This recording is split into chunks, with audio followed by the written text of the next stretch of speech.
안녕하십니까. 월간조선 배진영 기자입니다. 1월 21일 그러면 어떤 일이 생각나십니까? 요즘 젊은 세대들은 잘 모를지 모르겠지만 아마 웬만큼 연세가 드신 분들은 1.21 사태가 생각나실 겁니다. 그런데 그 1월 21일이 또 다른 의미에서 기억할 만한 날입니다. 조지 오웰이라고 하는 작가가 있죠. 영국의 작가입니다. 1984라고 하는 소설로 유명한데요. 그 1월 21일이 바로 조지 오웰이 세상을 떠난 날입니다.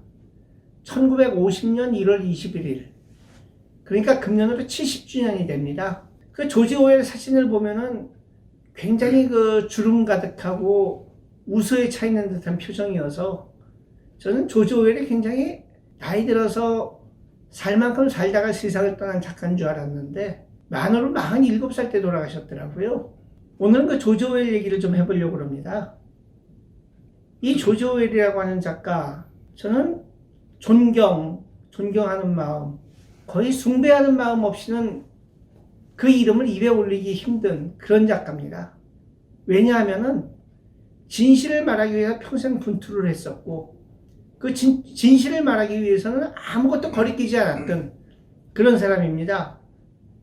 조지 오웰은 영국의 명문인 이튼을 나왔습니다. 이튼 스쿨을 나와가지고 당시 영국 식민지였던 인도에서 그 버마 경찰로 일했습니다. 지금은 뭐 버마가 이제 독립국가입니다만은 당시에는 영국령 인도 식민지의 일부였습니다. 그래서 버마에서 이제 경찰로 한 5년 일하다가 제국주의가 이제 아시아의 그 힘없는 민중들을 짓밟고 그러는 모습에 마음의 갈등도 겪고 건강도 나빠지고 그래서 5년 만에 그 경찰을 그만두고 유럽으로 돌아옵니다. 그럼 몇 년 동안 프랑스 파리하고 영국에서 접시 닦기라든지 이런 밑바닥 생활을 갖다가 하면서 고생도 많이 했어요. 그러면서 이제 작가가 되겠다. 그러면서 이제 에세이도 쓰고 소설도 쓰고. 근데 뭐 예나 지금이나 그렇죠. 이름 없는 작가가 처음에 소설 써갖고는 내가 이런 소설을 썼다고 출판사에 들고 다니고 운전박대 당하고 그러면서 참 어려운 시절을 갖다 몇 년을 보냅니다. 그러면서 뭐 저는 뭐 아시는 분들은 잘 아시겠습니다만 저는 뭐 철저한 보수주의자고 반공주의자입니다만은 조지 오웰들은 당시 이제 어렵게 사는 사람들 이런 사람들의 삶에 굉장히 안타까움을 느껴가지고 사회주의자가 됩니다. 그리고 인류의 미래는 사회주의에 있다. 그렇게 믿습니다. 1937년에는 위건부드로 가는 길이라고 하는 책을 썼는데 영국 탄광 노동자들의 비참한 삶을 고발하는 그런 소설이었습니다. 그러다가 1936년에 스페인에는 내전이 벌어지죠. 뭐 단순하게 말하면 우익과 좌익의 싸움이었는데 뭐 흔히는 이제 공산주의자들과 파시스트의 싸움이었다고 얘기도 합니다. 근데 좀 더 엄밀하게 얘기하면 반파시스트와 반공산주의의 싸움이었습니다. 좀 다르죠? 파시스트와 공산주의자의 싸움이라고 하는 거하고 반파시스트와 반공산주의자의 싸움이라고 하는 거는 스페인 내전이 벌어지니까 오웰은 아내하고 같이 스페인으로 가가지고 한 반년 정도를 갖다가 스페인 바르셀로나 카탈로니아 지역에서 그 좌파 민병대 대원으로 활동을 합니다. 마르크스주의 통일노동자당이라고 하는 당 소속이었는데 거기서 이제 민병대의 일원으로다가 싸우다가 목에 부상을 당하기도 하고 그래요. 그러다가 1937년 6월에 참 뭐 오웰 입장에서 황당한 일이 벌어집니다. 좀 전에 말씀드렸죠. 스페인 내전은 반공산주의자와 반파시스트의 싸움이었다. 공산주의에 반대하는 사람들은 스페인의 왕정을 부활하자고 하는 왕당파 혹은 이제 뭐 군사정부를 수립해야 된다고 하는 군인들 그 다음에 이태리 같은 파시스트 국가를 세워야 한다고 하는 팔랑이라고 하는 파시스트들 이런 사람들이 다 뭉쳤고요. 그 다음에 반파시스트 진영에는 파시즘은 안 된다고 생각하는 공산주의자들 그 다음에 비공산계 사회주의자들 무정부주의자들 자유주의자들 이런 사람들이 뭉쳤습니다. 그래서 이제 당시 스페인의 공화정부를 지지했던 게 이제 반파시스트 진영이었는데, 처음에는 사실 여기서 앞장섰던 거는 무정부주의자라든지 비공산계 사회주의자들이었습니다. 근데 그 당시에 다른 유럽 국가들, 영국이나 프랑스 이런 나라들은 스페인 내전에 중립을 선언하고, 이 스페인 공화정부, 당시는 합법정부였죠. 그 정부를 지원하지 않았습니다. 유일하게 지원을 해준 게 소련이었는데요. 소련도 그냥 지원해 준 건 아니고 스페인 국립은행에 있던 금들을 갖다가 담보로 가져갔는데 담보로 가져가 돌려주지 않았습니다. 스탈린은 하여튼 자기 이익 챙기는 데에는 웬만한 자본가들 저리 가라 할 정도였는데요. 그렇게 되니까 소련에서 무기가 오고 군사고문단이 오니까 그 스페인 공화정부 내에서 공산주의자들, 그 중에서 스탈린주의자들의 힘이 강해집니다. 그리고 이 스탈린주의자들은 공화정부 내에서 헤게모니를 장악하기 위해서 비스탈린주의자들을 숙청하기 시작하는데, 그 숙청이 그 당시 소련에서 일어나고 있었던 숙청은 저리 가라 할 정도였습니다. 그래서 공산주의자가 아닌 사람은 사회주의자, 사회민주주의자, 무정부주의자 이런 사람들은 아무리 프랑코하고 열심히 싸운 사람이더라도 어느 날 쥐도새도 모르게 증발돼 버리는 거예요. 이 증발이라고 하는 표현을 갖다가 이때 이제 오웰이 쓰기 시작하는데, 그 후에 이 증발이라고 하는 얘기는 오웰이 쓴 1984에서도 나오고, 그 다음에 이제 소련이 지배했던 공산주의 국가에서도 사람이 증발되는 일들이 수없이 많이 일어났습니다. 그 다음에 1960년대, 70년대에는 남미의 어떤 아르헨티나, 칠레 같은 데에서도 반정부 인사들이 증발해버리는, 그야말로 어떤 전체주의 국가, 독재 국가의 특징이 돼버립니다. 이 증발이라고 하는 용어는. 하여튼 간에, 아까 이제 오웰이 마르크스주의 통일노동자당이라고 하는 당 소속이라고 그랬는데, 이건 비스탈린주의 정당이었습니다. 그래서 어느 날 비밀경찰이 들이닥쳐서 오웰의 숙소를 수색을 합니다. 이 오웰이 그걸 보면서 안 되겠구나 싶어서 아내와 함께 1937년 7월에 스페인을 탈출해서 프랑스를 거쳐서 영국으로 돌아옵니다. 여기서 조지 오웰은 전체주의 국가가 어떤 건가 하는 걸 갖다 뼈저리게 체험을 합니다. 프랑코의 파시즘에 맞서겠다고 하는 사람들이, 파시즘에 맞서는 민주정부라고 하는 사람들이, 파시즘에 맞서는 인민들의 정부라고 하는 사람들이 독재자가 돼가지고 자기들한테 반대하는 사람들을 갖다 숙청하고 쥐두새도 모르게 죽이고 잡아가고 자기들을 비판하는 언론을 갖다가 폐간시키고 이러는 걸 보면서 오웰은 전체주의라는 게 이런 거구나 하는 걸 뼈저리게 깨닫습니다. 그러면서 앞으로 내 남은 인생은 이 전체주의와 싸우는 데 보내겠다. 그래서 쓰는 책이 카탈로니아 찬가라고 하는 책입니다. 카탈로니아 혹은 카탈루냐라고 하는 지방은 그 스페인의 이제 동북부 지역이죠. 지금도 스페인으로부터 독립하겠다고 하는 얘기를 갖다 심심찮게 하는 그 동네인데, 바르셀로나가 중심지고, 자기가 스페인 내전에 이제 반년 동안 참전하면서 겪었던 얘기들을 썼는데, 1980년대 대학 운동권들이 참 많이 읽었던 책입니다.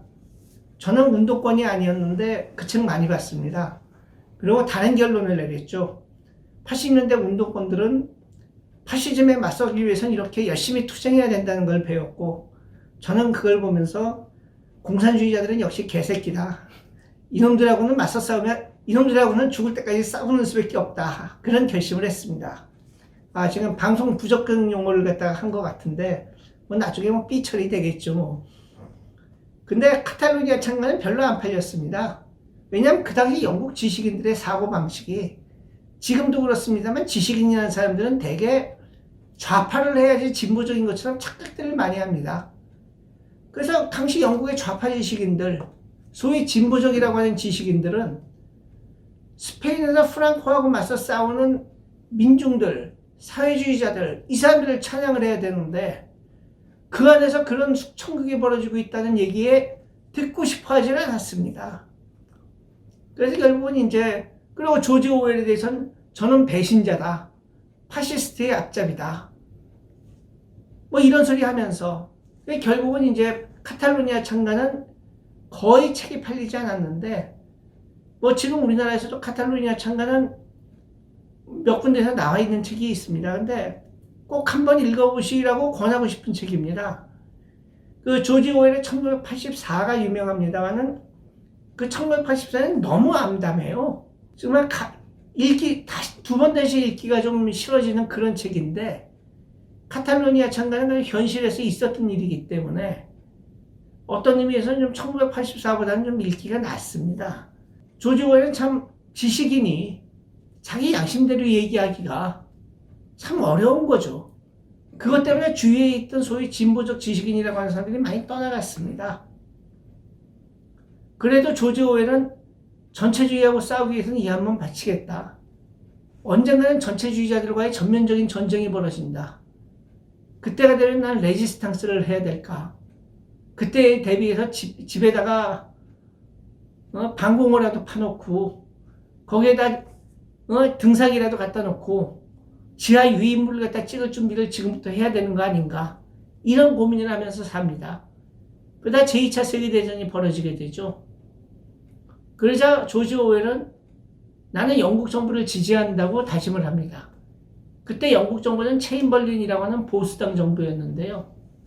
이거였죠. 그러니까 자기가 볼 때는 체인벌린의 보수당 정부는 사회주의적인 입장에서 마음에 안 들어요.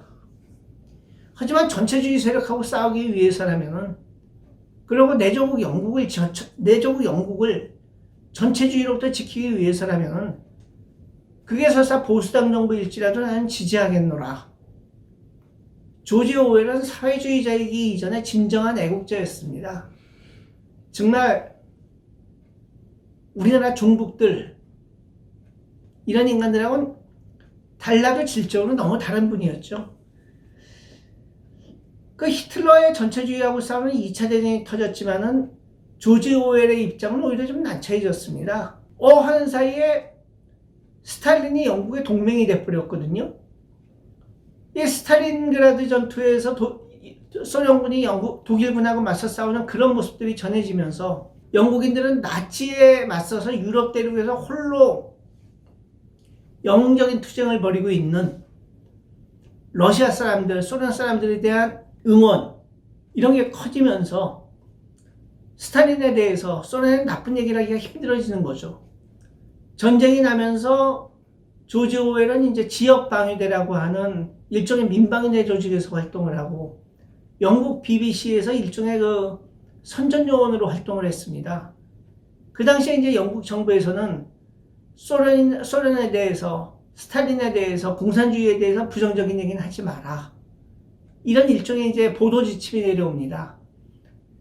조지 오웰은 나치와 이기기 위해서는 어쩔 수 없다는 걸 갖다 인식을 하면서도 어떤 인간의 근본적인 표현의 자유를 억누르는 그런 상황에 대해서 굉장히 좌절하고 그러다가 그런 울분을 갖다가 어떤 담아낸 책이 인간에게 있어서는 자유가 얼마나 중요하다. 인간의 자유를 갖다가 그렇게 짓밟는 독재 체제가 얼마나 인간 본성에 어긋나는 것이다 하는 걸 고발하는 책을 씁니다. 그게 유명한 동물농장입니다. 이 책이 1944년에 나왔는데 그때는 출판해 줄 곳을 찾지 못하다가 전쟁이 끝난 46년 2월에야 출간이 됩니다. 이 무렵 이제 조지 오웰은 사랑하는 아내를 잃고 본인도 폐결핵에 걸려가지고 건강이 점점 나빠집니다. 그런데도 이제 조지 오웰은 책을 하나 쓰기 시작합니다. 그게 유명한 1984입니다. 어떤 1984년에 전 세계는 몇 개의 전체주의 국가로 나눠져 있는데 그 중에서 영국과 오세아니아와 이제 유라시아 대륙의 일부를 갖다 지배하는 그런 이제 가상의 전체주의 국가에서 어떤 일이 벌어지나 하는 얘기를 쓴 건데 뭐 그 얘기를 보면은 이런 소설을 디스토피아 소설이라고 합니다. 그러니까 유토피아 소설이라는 게 있는데 어떤 인간이 행복을 누리면서 사는 가상의 공간, 어떤 무릉도원 같은 얘기, 그런 걸 유토피아라고 그러면은 아주 인간의 그게 억압되는 암울한 시대를 갖다 세상을 그린 가상소설 디스토피아 소설이라고 그러는데, 이 1984는 정말 디스토피아 소설 중에 디스토피아 소설입니다. 그 전체주의 국가의 선전부에서 일을 하는데, 그 전체주의 국가에선 신화라는 게 있습니다. 새로운 말이라는 뜻인데, 만약 용어의 의미를 갖다 끊임없이 바꿔요. 그러면서 사람들의 의식을 갖다가 뒤죽박죽으로 만들어버리는 거죠. 그 나라에서는 국민들한테 거짓말을 갖다가 계속 주입시키는 선전부가 있는데, 그 부서의 이름이 진리성입니다. 거짓말을 하면서 진리성이라고 그러는 거예요. 그 다음에 국민들을 감시하고 붙잡아서 고문하는 비밀경찰 조직이 있는데, 그 조직의 이름이 애정부입니다. 그 다음에 전쟁을 하는 국방부 같은 조직의 이름은 평화부고요. 뭐 이런 식입니다. 근데 이게 웃을 수가 없는 게, 거기서 나오는 얘기들이 지금 독재국가들 뿐이 아니라 많은 나라들에서 현실이 되고 있습니다. 예를 들어서 말이죠. 옛날에 제 기억에는 1970년대까지만 해도 물가가 오르면 인상이라는 표현을 썼어요. 연탄값이 인상됐다. 버스 요금이 인상됐다. 근데 요새는 인상이라는 표현을 잘 안 써요. 뭐 현실화됐다고 그래요. 버스 요금이 현실화됐다. 택시 요금이 현실화됐다. 뭐 그런 식의 표현을 씁니다. 이 문재인 정권 사람들은 법인세를 갖다 올려놓고서는 법인세를 정상화했다고 표현을 합니다. 이명박 정부 때 법인세율을 22%인가로 내렸던 게 비정상이고, 그걸 한 25%로 올리면서 그걸 갖다가 법인세율을 정상화라고 그래요. 이런 식으로다가 있는 사실을 갖다 제대로 보여주지 않으면서 그걸 갖다 그럴듯한 말로 표현하는, 그게 신화입니다. 이게 현실화되고 있는 겁니다. 우리가 지금 그런 세상에 살고 있어요. 이게 뭐 비단 아주 악랄한 전체주의 국가나 이런 데서뿐이 아니고, 그런 게 참 일반화되어 있는 그런 세상에 살고 있습니다. 지금 문재인 정부가 하는 말들 중에서 보세요. 정치적인 숙청을 자행해놓고 적폐청산이라고 그러지 않습니까? 그 다음에 검찰의 수사 기능을 갖다가 완전히 마비시켜놓고선 검찰 개혁이라고 그러잖아요. 이게 다 조지 오웰의 1984에 나오는 얘기입니다. 우리는 어쩌면 조지 오웰이 얘기했던 그 가공할 전체주의 사회의 첫 단계에 들어가서 이미 그 안에 발을 디딘 건지도 모릅니다. 조지 오웰이 왜 1984라는 책을 썼느냐? 제목이 왜 1984냐? 간단합니다. 그 책을 완성한 해가 1948년이었습니다. 그래서 아득한 먼 훗날의 얘기라고 48을 뒤집은 게 84입니다. 근데 이 책을 완성할 무렵에는 이미 조지 오웰은 폐결핵이 굉장히 심하게 진행된 상태였어요. 근데 나중에 원고 촉을 써놓고 난 다음에 이걸 다시 타자로 치려고 보니까 타자를 쳐줄 사람을 못 구하겠는 거예요. 왜냐면은 이 책에는 조지 오웰이 만들어낸 여러 가지 새로운 말들이 있는데, 이거는 일반 타이피스트들이 쓰지를 못해요. 치지를 못해요. 그러면서 조지 오웰이 불러주면 자기가 알고 있는 비슷한 단어로 다 틀리게 칠 수가 있어요. 그러니까 타이피스트는 자기가 맞게 받아친다고 받아치는데, 사실 조지 오웰이 얘기한 새로운 언어인 거죠. 결국은 조지 오웰은 10만 단어가 넘는 그 소설의 그 원고를 갖다 다시 한번 자기가 타이핑을 갖다 한 석 줄을 갖다가 병든 몸을 이끌고 침대에 앉아서 그걸 칩니다. 그러고 다치고 난 다음에 쓰러집니다. 1984는 그야말로, 그러고 그 후에 이제 조지 오웰의 병세는 걷잡을 수 없이 악화돼가지고 결국은 세상을 떠나게 되는데, 그러니까 1984는 조지 오웰이 자기의 목숨하고 바꾼 책이었습니다. 그러고 1950년 1월 조지 오웰은 스위스로다가 요양여행을 가기로 합니다. 그 전에 이제 출판사에서 일하던 한 여성하고 결혼을 하는데, 소니아라고 하는 여성입니다. 참 그 여성도 대단하죠. 내일 모레면 죽을 사람하고 결혼을 한 거예요. 뭐 진짜 사랑한 거겠죠. 그리고 이제 조지 오웰은 의사들이 더 이상 손 못 쓴다. 그냥 스위스의 맑은 공기나 마시면서 정량을 해라. 그래서 1950년 1월 24일 영국을 출발하기로 했는데 그 사흘 전인 1월 21일 47살을 일기로 해서 세상을 떠납니다. 참 짧은 인생입니다만은 자기의 인생을 갖다 불꽃처럼 불살랐던 그런 인생이었습니다. 조지 오웰은요, 전체주의를 갖다 그렇게 열렬하게 고발했지만은 죽을 때까지 사회주의자였습니다. 영국의 제국주의에 대해서는 비판적이었고요. 언젠가는 사회주의가 인류의 미래일 것이라는 생각을 버리지는 않았습니다. 저는 그 생각에 동의하지는 않습니다만은 조지 오웰이 사회주의자였다는 걸 강조하는 이유는 소위 우리나라의 진보적이라는 사람들 보십시오. 옛날에 그렇게 자유와 정의와 평등을 외쳐놓고서는 자기 편이 어떤 부정한 짓을 저지르면 입을 싹 씻지 않습니까? 조국이 했든, 조국 교수라고 하기도 싫고, 조국 장관이라고 하기도 싫습니다. 그 사람이 했던 그 짓, 얼마나 평등에 어긋나는 짓이고, 정의에 어긋나는 짓이고, 법치에 어긋나는 짓입니까? 근데 내 편이라고, 나는 조국이다라면서 얼굴에 철판 깔고, 촛불 들고 나오는 거 보십시오. 정의당 보세요. 당 이름이 정의당이라면서 부끄러운 줄 모르고 조국을 갖다가 그렇게 옹호하지 않았습니까? 그게 우리나라의 소위 진보라는 작자들이 하는 짓입니다. 문재인은 또 어떻습니까? 문재인 대통령, 한 거 보세요. 윤석열 씨한테 임명장 주면서 정권이 잘못하는 것도 철저히 파헤치라고 그래놓고 철저히 파헤치니까 그거 파헤친 검사들 다 좌천시키고 검찰을 갖다 아예 수사를 못하게 만들어놨지 않습니까? 그렇게 뻔뻔스러운 가짜 진보, 가짜 민주주의자들을 생각할 적에 조지 오웰은 얼마나 정직한 사람이었나 하는 생각이 듭니다. 그 사람은 사회주의자이면서도 스탈린주의, 공산주의 전체주의의 그 잔인한 모습을 갖다 고발하는 걸 주저앉지 않았고 그걸 고발하는 거하고 자기의 목숨을 바꿨습니다. 그런 사람이 진짜 양심적인 지식인이죠. 그런 사람이 진짜 진보죠. 참 조지 오웰은 명언을 많이 했습니다. 그 동물농장에서는 그런 얘기를 했습니다. 상대가 듣고 싶어하지 않는 것이라도 말할 수 있는 것, 그것이 진정한 자유다. 문재인 정권 사람들 그렇게 자유를 얘기해 놓고서는 자기들이 듣고 싶어하지 않는 얘기만 나오면 가짜 뉴스라고 그러죠. 정말 가짜 인생들.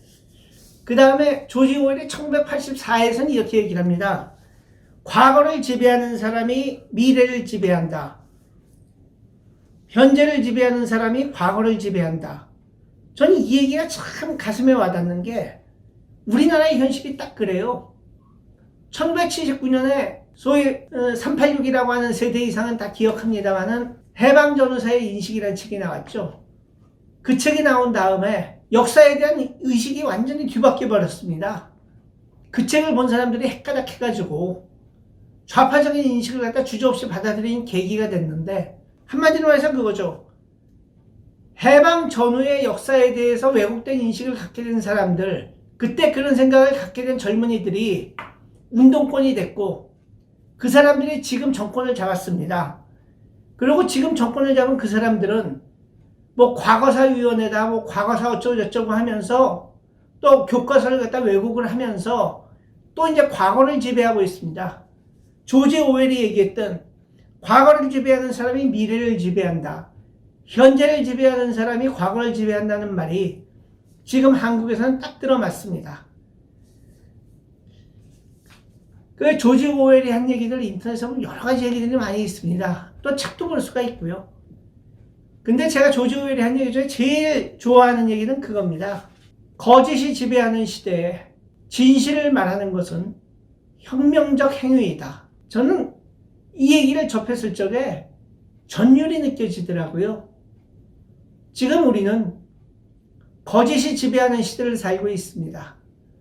진실을 얘기하면은 대통령이라는 사람이 나와서 가짜뉴스라고 하는 그런 시대에 살고 있습니다. 청와대 대변인이 스스럼없이 가짜뉴스를 얘기하고 그러던 사람이 국회의원으로 나오겠다고 하는 그런 시대에 살고 있습니다. 가짜뉴스에 국민들이 속아 넘어가서 대통령을 탄핵을 하고 지금 이런 정권이 정권을 잡게 만든 그런 시대에 살고 있습니다. 거기에 대해서는 언론도 잘못한 부분이 많습니다. 부끄러운 얘기입니다. 그럼에도 불구하고 저희 월간조선은 한참 박근혜 대통령에 대한 탄핵이 얘기가 되고 거기에 국민들이 움직이는 시절에도 진실을 말하기 위해서 애썼다고 자부합니다. 그거는 월간조선의 기사들이 증명하고 있습니다. 그리고 문재인 정권이 아무리 자기들 귀에 거슬리는 얘기를 갖다 가짜뉴스라고 몰아붙이는 그런 시대에 살고 있지만 저희 월간조선은 계속해서 진실을 얘기할 겁니다. 조지 오웰이 얘기한 것처럼 거짓이 지배하는 시대에 진실을 말하는 것은 혁명적 행위입니다. 저희는 진실을 말함으로써 혁명을 할 것입니다. 감사합니다.